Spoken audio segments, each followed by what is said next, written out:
así es, son las 10:52 en la República Oriental de la Argentina. Del otro lado tenemos para sacarnos del tupper y ponernos a tiro con las noticias de la actualidad el señor Sebastián Davidovsky. ¿Cómo está, Broquilorqui? ¿Todo bien ahí? Sí, todo tranquilo. Bien, nosotros también, bueno. Bueno, un abrazo, ¿eh? Un abrazo. No, ¿cómo va? ¿Todo bien? Bien, Hola, ¿vos? ¿Cómo andás? Bien, muy bien. Acá. Bueno, viendo nada, un poco para salir del tupper esta semana, con varias cositas que estuvieron pasando. Varias relacionadas, por supuesto. Como siempre, a ver, el paraguas general es todo lo que está pasando con el coronavirus en la Argentina y todas las consecuencias que se empiezan a ver también que traen. A ver, empiezo un poco por la situación de coronavirus para también hablar, que hace mucho por ahí que no hablamos así un poquito en profundidad, y después nos vamos metiendo en otros temas que están claramente interrelacionados. Bueno, primero el tema de lo que está pasando en la Argentina, con el COVID-19, con el coronavirus, donde empezás a ver, si querés, a ver, datos optimistas de el área metropolitana, o sea, del AMBA, donde empezás a ver tanto que en el conurbano como en la ciudad de Buenos Aires empiezan a descender levemente los casos, o por lo menos hace ya 2 o 3 semanas que vienen bajando. Incluso en los últimos días hubo días donde en la ciudad el fin de semana suele haber 800, 900 casos, sí. El fin de semana hubo 642, digo, para que veamos también que bajaron los casos. Bajan también los internados en unidades de terapia intensiva en la ciudad de Buenos Aires, levemente, hay que decirlo. O sea, pero en algún momento tuvimos 280, 290, casi 300, y hoy estás más o menos en los 240 internados en unidades de terapia intensiva. Por lo cual empieza a haber algunos indicadores buenos en los cuales, digamos, no te podés confiar nunca, obviamente, porque no es que hay una tendencia y la tendencia no depende de los comportamientos sociales. No, bueno, hay que ver cómo son los comportamientos sociales en las próximas semanas para entender si esa tendencia se va a mantener en el tiempo o vamos a tener un rebrote o van a subir los casos de vuelta, etcétera. O sea, no hay acá algo que te indique por fuera de los comportamientos sociales que todo está mejorando. Así que ahí insistir, obviamente, con la regla de distanciamiento, etcétera, para de higiene, lavado de manos, porque depende básicamente de eso, de que los casos sigan bajando en la ciudad de Buenos Aires y también lo que es el AMBA, o sea, en el conurbano bonaerense. Así que eso como primero. La preocupación ahora, en realidad, es lo que está pasando, cómo dentro de este país se empieza a ver como distintas situaciones de la misma pandemia. Entonces, en algún momento vos tenías en el interior todo mucho más calmo y se concentraba el 95% de los casos en el AMBA. Bueno, ahora tenés 50 y 50. O sea, la mitad de los casos son en el AMBA y te iría bajando, y el resto del porcentaje ya es el resto del país. Y cuando digo el resto del país, te digo Mendoza, Tucumán, Río Negro, Jujuy, Salta, Santa Fe, Córdoba, 2 provincias que ya tienen más casos que la ciudad diarios, para que te des una idea. Por lo cual empieza a verse que la situación está muy complicada en el país. Claro, la ocupación es distinta en una provincia que no. Bueno, ahí hay un tema, ¿no? Porque, por ejemplo, no sé, Río Gallegos está casi al 100%, después General Roca, que yo les comentaba la semana pasada, también está ahí oscilando al 100%, Humahuaca, Jujuy también, donde la situación sanitaria o la preparación sanitaria muy distinta a la que pudo haber en el AMBA en su momento. Donde aparte en Humahuaca está la quebrada, entonces ya hay una cama ocupada con ella. Claro, entonces ahí se te complica un poquito. No, pero vos es un tema también, el tema de la ocupación de camas por otros casos. No sé, ahora estaba viendo en Rosario un informe justo de Rosario 3, donde también por heridos de bala también se están ocupando varias camas que por ahí deberían ser para unidades de terapia intensiva para tratamiento de COVID. Entonces, o sea, otras situaciones, más allá del chiste de la quebrada, te pueden complicar también la ocupación de unidades de terapia intensiva que vos necesitas justamente para tratar lo que es el coronavirus o a los clientes más complicados por el coronavirus. Pero después tenés otro. Me encantó clientes. Bueno, no sé cómo decirlo. Sí, paciente. Habían comprado coronavirus, lo creo. Los clientes. Bueno, y después prestar atención al tema de rebrotes, obviamente, que esta situación no se profundice, pero realmente es muy complicada la situación en el interior. En varias provincias realmente están muy complicadas. Hubo una carta el viernes de los infectólogos, el consejo asesor del presidente, diciendo, sin mencionar a ninguna provincia, pero diciendo, bueno, mira, el coronavirus no distingue partidos políticos, no tiene grieta, etcétera. empecemos a cuidarnos, etcétera. Insta a la ciudadanía, también pide un plan de comunicación al gobierno nacional y dice, bueno, y aquellos lugares donde esté muy complicado, bueno, les pedimos que por favor tomen las medidas necesarias para evitar. O sea, le está diciendo básicamente a los gobernadores de diferentes provincias que si la situación está complicada vuelvan a fase 1 o vuelvan a medidas más restrictivas y no dejen que haya tanta movilidad porque eso puede complicar aún más el panorama sanitario. Así que bueno, eso, decime, Miguel. Sobre esto, obvio, rápido. Se viene también el verano, el calorcito, en la ciudad, en la costa argentina. Y yo mi pregunta es, ¿qué pasa? ¿Va a abrir la costa? ¿Vamos a ir a toda Gesell con barbijo? ¿La gente va a poder, planificar el verano como una vacación? ¿O ni en pedo? ¿No va a estar abierto eso? ¿Qué pasa? Te lo divido en dos eso. Primero, costa atlántica, la provincia de Buenos Aires, viene diciéndolo el gobernador Axel Kicillof y lo viene diciendo Daniel Golán, también el ministro de Salud, que va a haber temporada en el verano en la provincia de Buenos Aires. El tema es, bueno, arreglar bien cómo va a ser esa temporada, porque, por ejemplo, Mar del Plata decía, bueno, yo sin PCR no dejo entrar a nadie. Y ahí el Ministerio de Salud de la provincia dice, mirá, por quincena son más o menos 400.000 turistas los que van a Mar del Plata. Nosotros ¿Mar del Plata por es día, Montenegro? Mar del Plata es Montenegro, sí, Mar del Plata es Montenegro. El intendente es Montenegro. Que es de Juntos por el Cambio. De Juntos por el Cambio. Sea que, perdón, un paréntesis, no, porque digo, como que también ahí la oposición o Juntos por el Cambio también está dividido en cuanto a cómo abordar el tema pandemia. Digo, Mar del Plata Mar del Plata plantea este control súper estricto, ¿no? Como que no entren si no es con PCR. Yo haría eso. Yo si tuviera que hacer entrar. Es por seguridad. Pero por otro lado, otros dirigentes de Juntos por el Cambio por ahí alientan marchas o cosas o juzgan los tiempos de la cuarentena, ¿no? Tipo, como también ahí hay una diferencia entre los que están gestionando, ¿no? Y los que no están gestionando. Sin dudas, ¿no? El opino total no gobierno, optongo, dice Jairo Stracha, colega de Radio Con Vos. Es un poco eso, ¿no? En general, los que no gobiernan suelen decir o suelen ser los más duros dentro incluso de Juntos por el Cambio. En este caso, Montenegro diciendo, bueno, sin PCR no entra nadie. Claro, ¿qué le responden del Ministerio de Salud? Dice, mirá, nosotros por día hacemos más o menos 15.000 test. Y acá me están diciendo 400.000 por quincena, o sea, más o menos la cantidad que entra. O sea, es imposible hacer esa cantidad de testeos. Pero no es imposible, boludo. Es se ponen más lugares para acoso en la ruta, sabés que a Mar del Plata vas a tardar 15 horas en llegar, y así se hacen las cosas bien. Si se puede hacer la logística, es lo que está bien hecho. Cuando empezó a entrar el coronavirus por Ezeiza, te hacían firmar un papelito de verga que decía, sí, estoy bien. O sea, si hubiesen hecho todo bien logísticamente, estaría mucho más controlado. Bueno, pero ahí el tema que tenés, Miguel, es cierto que está habiendo algunas mejoras. Incluso hoy a las 12 había una presentación de un nuevo test que en muy poco tiempo te dice, pero hoy con el esquema de laboratorios, procesamiento, etcétera, es muy difícil a nivel logístico. O sea, te diría que básicamente, o sea, justamente el Ministerio de Salud de la provincia te dicen, es imposible que hagamos eso. Ahora, de acá hasta el verano pueden surgir otros sistemas, que de hecho hay uno que presentan hoy a las 12 del mediodía, que puede servir para agilizar eso y que por ahí quizás, bueno, vos sí puedas hacer ese testeo o algo por el estilo. Yo te decía que te lo dividan en dos. Uno es la costa atlántica, lo otro es los vuelos o los destinos dentro del país.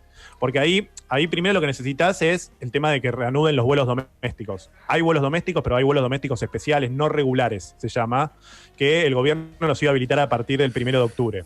Bueno, y de eso depende, no sé, para que te des una idea, Iguazú, por ejemplo, en Misiones, depende pura y exclusivamente del turismo, o sea, o mejor dicho, gran parte de sus ingresos dependen del turismo. Entonces, bueno, ahí lo que tenés es que varias provincias, ahí tenés como una puja, ¿no? Porque vos tenés, cada vez que se extiende el aislamiento social preventivo y obligatorio durante 2 o 3 semanas, bueno, se extiende también la prohibición de los vuelos regulares domésticos. Entonces, ahí lo que está pasando es que el transporte o el Ministerio de Transporte y junto con las aerolíneas ya presentaron protocolos y todo, los autorizó Salud, y ahí el presidente de la Nación es el que tiene que dar el visto bueno para decir, bueno, ok, que se reanuden los vuelos domésticos. Pero a la vez tenés ahí mucha contra de los gobernadores. Los gobernadores no quieren saber nada con que haya posibilidad de vuelos domésticos. Porque al principio era porque le pican la provincia, el otro desde Buenos Aires dice dale, y después la provincia toda picada la atiendo yo, boludo, obvio.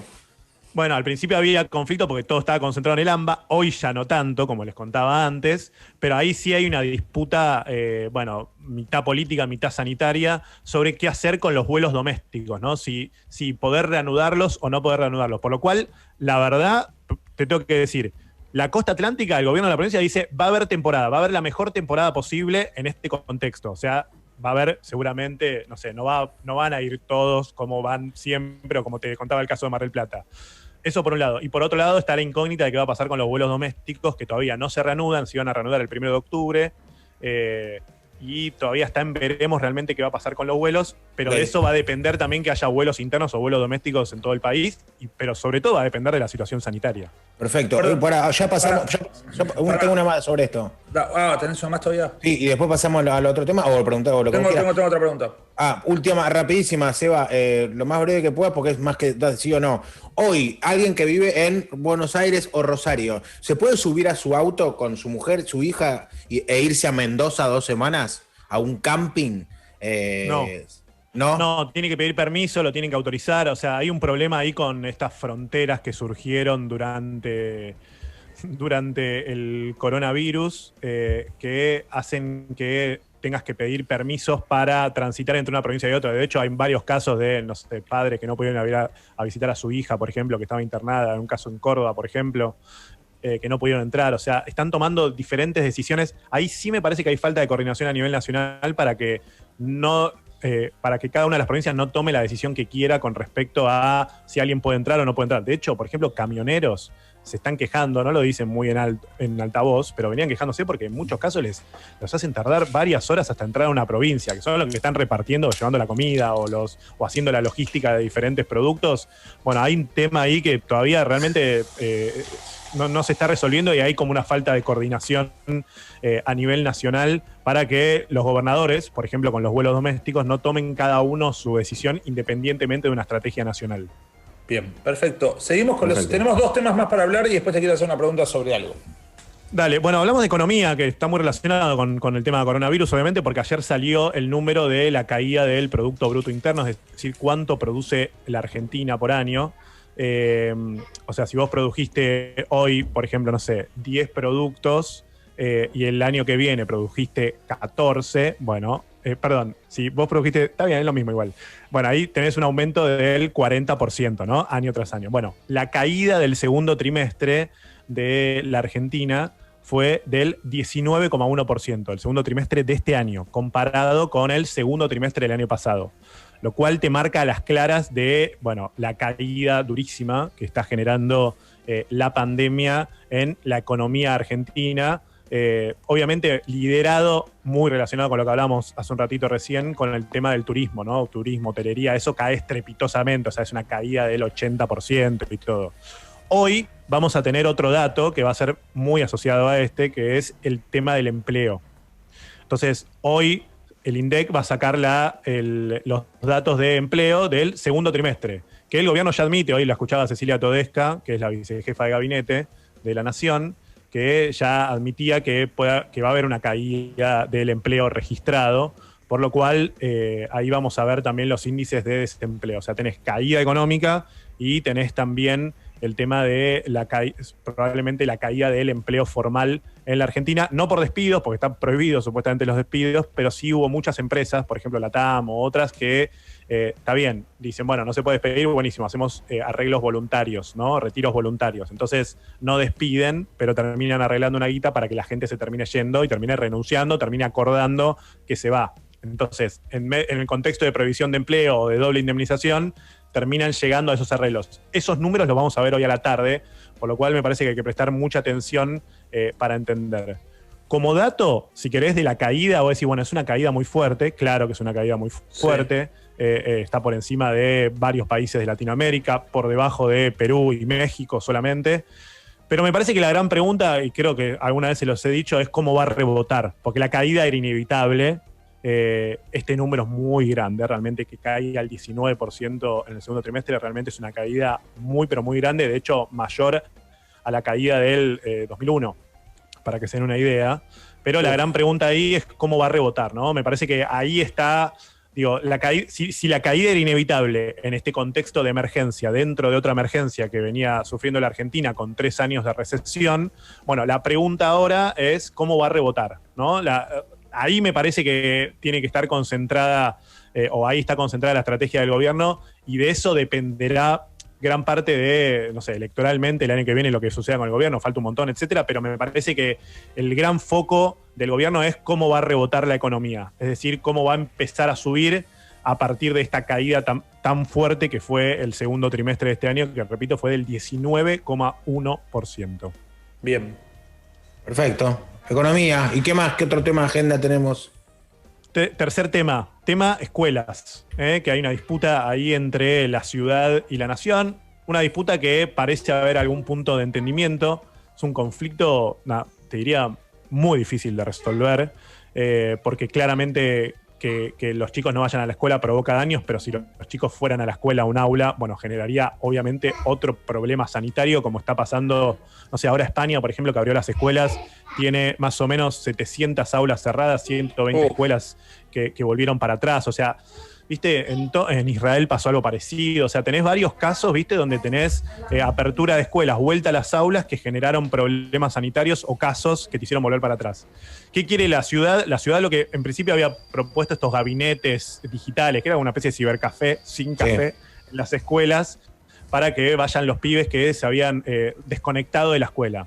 Ahí la nación le dijo, bueno, démosle computadoras. La ciudad responde, bueno, pero no solamente computadoras, es que no tiene el ámbito para poder estudiar. Bueno, finalmente presentaron los protocolos, los rechazó la nación. Ahora fueron con otro proyecto que es hacer estas clases también para estos chicos, 1 o 2 veces por semana, un par de horas, en lugares al aire libre, plazas, no sé, parques públicos, etcétera. Bueno, ahí la nación le respondió no. Bueno, y parece que llegaron a un punto de acuerdo que es que vuelvan en los patios de las escuelas. Es imposible controlar eso. Un par de horas por día. Ahora hay como una negociación, un punto de entendimiento entre la ciudad y la nación, sobre todo para esos chicos, 6.500, dice la ciudad, que se desconectaron completamente de la continuidad pedagógica. Pero bueno, ahí está un poco la definición y qué es lo que van a definir. Obviamente con todos los problemas, porque hay muchos que remarcan, bueno, es importante que vuelvan a las escuelas. Y por otro lado tenés, bueno, sí, que vuelvan a las escuelas, pero que no comprometa la salud de los docentes, de los mismos pibes, etcétera. Entonces hay una disputa, una tensión que por ahora parece difícil de solucionarse, pero en principio habría un principio de acuerdo y en los próximos días la ciudad espera que en octubre vuelvan estas escuelas con mínima concurrencia en los patios de las escuelas. Está el tema para resolver, por ejemplo, el tema del transporte, ¿no? ¿Qué va a pasar con el tema del transporte? ¿Cuándo, Seba? ¿Dijiste? En octubre quieren que vuelan, pero estos 6.500 chicos nada más, ¿eh? ¿Pero qué? ¿Los que están por terminar un ciclo o qué?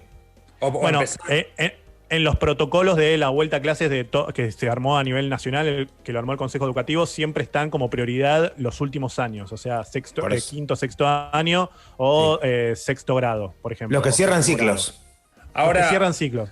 Ahora, es increíble porque, hay un montón de chicos en depresión o tristes o y padres que tampoco están tan súper desbordados y todo, pero no hay mayor solución, digamos, para estas cosas. Como que se puede volver con estos protocolos, unos chicos, qué sé yo, pero es un riesgo, es como una situación más que compleja, ¿no? Porque se pueden entender todas las posturas cuando hablas del tema.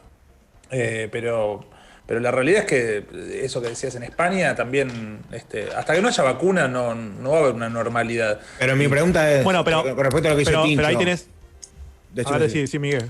No, agregar que si ya vimos, o sea, si siempre estamos viendo lo que pasó antes en otros lugares para aprenderlo o mejorarlo o no hacerlo o hacerlo. Si ya vimos que se picó afuera, ¿para qué verga van a abrir las escuelas? Si ya en Israel, que sabe manejar la pandemia mejor que nosotros, se le fue como el orto. ¿Para qué lo van a abrir? Yo estoy de acuerdo con vos, Miguel, pero también es cierto que no todos tienen conectividad, ¿no? No todos, porque las clases no se detuvieron. El aula virtual funcionó todo este año y hay docentes. Los docentes laburaron un montón, ¿no? Laburaron un montón, porque cuando se habla de la vuelta a clases, las clases no se detuvieron, lo que se detuvo fue lo presencial. Es verdad que no todos pueden acceder a. No todos tienen conectividad, digamos, no es la situación. No, está bien, hay que asumirlo como un año perdido y el año que viene seguir de donde se dejó, boludo, porque tampoco vos te pensás que con un Zoom desde tu casa, algunos te lo pueden, no sé si el colegio es Hogwarts, pero un colegio normal con una senio y 14 guachines corriendo los hermanitos atrás, vos te pensás que aprendés mucho por Zoom. Ojalá, claro. No, bueno, está el tema. Sí, ahí te plantean también el tema de la socialización, lo que es la escuela más allá del aprendizaje, ¿no? Pero es cierto lo que dice, o sea, ahí coincido con Martín, ¿no? Que es digamos, ya sabemos el diagnóstico, ¿no? El diagnóstico creo que vamos a estar todos de acuerdo, ¿no? La verdad es una situación difícil, qué pasa con las escuelas, etcétera. Ahora, la vuelta que están proponiendo a las escuelas en la ciudad, porque hubo otras provincias que sí volvieron, Catamarca, por ejemplo, etcétera. Claro. Formosa. Pero la vuelta que estamos proponiendo es segura, digamos, no afecta. Bueno, ahí hay como todas unas preguntas, viste, que algunos dicen, bueno, hagamos pruebas, probemos, a ver qué onda, a ver si siendo poquitos al aire libre esto puede funcionar. Pero bueno, ahí está un poco esta disputa o esta discusión, si querés, alrededor de la vuelta a las escuelas, que más allá del diagnóstico, que es en lo que todos coinciden, bueno, no se ponen de acuerdo en el consenso para si es que una vuelta a clases presencial podría ayudar a solucionar el tema o agregaría otros nuevos problemas a la situación sanitaria tan delicada que vivimos en estos momentos. Bien, ¿tenemos imágenes de la semana? Tenemos imágenes de la semana, señores, porque ya se ha vuelto un hábito en esta sección, en esta salida del Tupper. 3 cositas, a ver, para ver. Five, qué banda. Ahí está la Corte Suprema. Los Avengers de la Justicia. A ver, que el martes que viene ahí tenés a Carlos Rosenkrantz, que está en el medio de esta imagen, que es el presidente de la Corte Suprema, que convocó para el martes que viene para definir si es la primera carta que se va a jugar la Corte fuerte, me parece, durante el gobierno de Alberto Fernández, porque tiene dos temas grandes que resolver. Uno es si la quita de la coparticipación que sacó Alberto Fernández a la ciudad y se la dio a la provincia es constitucional o no, que ya está la presentación hecha por la ciudad.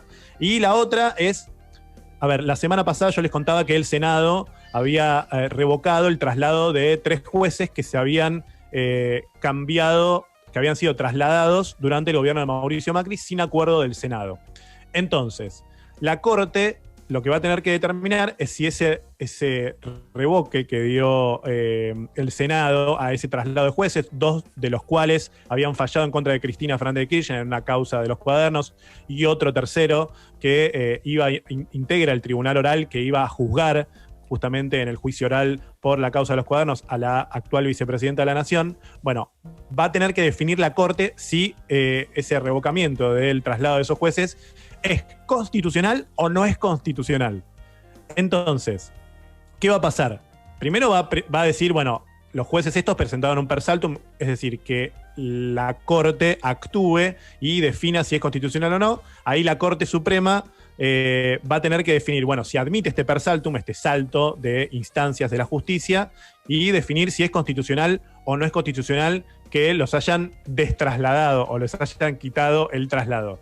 ¿Qué va a pasar? Claro, ahí están las preguntas, ¿no? Che, y si la Corte dice que estuvo mal el revocamiento, ahora va a haber nuevos nombramientos como hubo durante el gobierno de Mauricio Macri? ¿Se entiende la pregunta? O sea, claro, si dice, che, pará, los traslados estuvieron mal, mejor dicho, que los traslados estuvieron bien, no tienen por qué haber tomado esa decisión en el Senado o en el Consejo de la Magistratura. Bueno, ahora eso le daría la potestad, por ejemplo, del presidente de la Nación a trasladar jueces como se hicieron durante el gobierno de Mauricio Macri. Bueno, ahí hay una pregunta también. Entonces va a ser una decisión muy interesante la que va a tener que tomar la Corte Suprema el martes que viene, así que yo te diría, prestemos atención a lo que va a decidir la Corte Suprema la semana que viene. ¿Hay otra imagen, Seba Davidovsky? Pasamos a la siguiente. Que es los incendios en Córdoba, que venimos manifestando acá, sobre todo lo que está pasando con los humedales en el Delta, en Santa Fe. En Rosario, estaba viendo el dato recién, 256.000 hectáreas se prendieron. Terrible, más que Buenos Aires, que toda la ciudad de Buenos Aires, ¿o no? Es una locura, es un número realmente que es tremendo. 256.000 hectáreas en Córdoba. Estas imágenes son de Córdoba, se está prendiendo fuego algunas zonas de Unquillo, Villa Carlos Paz, los cerros de la Cumbre. Está yendo por el viento, también va a Rosario. Hay mucha gente que tiene problemas de respiración porque realmente el humo los afecta mucho en la respiración. Así que, bueno, esta es la segunda imagen de la semana. Y la tercera es una imagen que tiene que ver con una manifestación que hubo esta semana de enfermeros frente a la legislatura de la ciudad de Buenos Aires. Enfermeros que estaban manifestando en el Día de la Sanidad, el lunes, y que vienen reclamando que sean considerados trabajadores de la salud con todos los beneficios que tienen los trabajadores de la salud, porque incluso hacen carrera universitaria e igualmente no son considerados trabajadores de la salud. Vienen reclamando que se les aumente el salario. Bueno, vienen reclamando una serie de derechos que no les están dando bola. Me imagino que en este contexto los recibieron muy bien y les dijeron, por supuesto, vamos a considerar el reclamo, que es más que justo, ¿no? Bueno, justamente todo lo contrario, hubo represión de la policía de la ciudad, incluso con 2 médicas que terminaron heridas. Bueno, y ahí estaba en la imagen, no sé si logran apreciar, hay un escudo de la policía de la ciudad. Y esa foto es terrible. Con unas manchas de sangre, que la subió Miriam Bregman a su cuenta de Twitter. Bueno, realmente una situación muy delicada, sobre todo porque estamos hablando de trabajadores de la salud que están reclamando por sus derechos. Bueno, nada, y es una imagen realmente muy fuerte. No entiendo por qué algunas marchas, tipo todo bien, no hay ningún incidente y todo, aun cuando son consignas que uno por ahí no termina de entender o con consignas un poco más vehementes, y cuando van enfermeros, que se supone que todos estamos salimos a aplaudir o valorando el trabajo, emocionándonos, los cagan a palos y no salen mucho en otros lugares. Es una buena pregunta para hacerse. Bueno, acá sale. Acá en últimos cartuchos sale. Bueno, pero ahí está, esa fue la última. ¿Sabés qué? Se me ocurrió una cosa mientras sucedía la columna. Una de las cosas para demostrar que podría tranquilamente ser presidente y hacer las cosas bien. Y esto es verdad. El año perdido, lectivo de este año, para devolvérselo a la gente que quiere ir a una universidad y no robarles que no le haya robado la pandemia un año, se modifica el boletín de educación, no sé cómo se llama, y en todo quinto año está orientado íntegramente a lo que querés estudiar y te sacan el CBC. Entonces el año de CBC lo recuperaste en quinto año, orientado a lo que querés hacer, y ese año de tu vida no lo perdiste, ¿me explico? No está mal. Bueno, te voto. No lo entendí, pero te voto. ¿Viste? Veámoslo. ¿Viste cuando le decís a alguien, veámoslo? Dale, lo vemos en la semana. Lo vemos en la semana. Lo vemos. Gracias, Bachite. Abrazo grande, chicos. Gracias, Eva. @Viduski si lo quieren seguir en redes.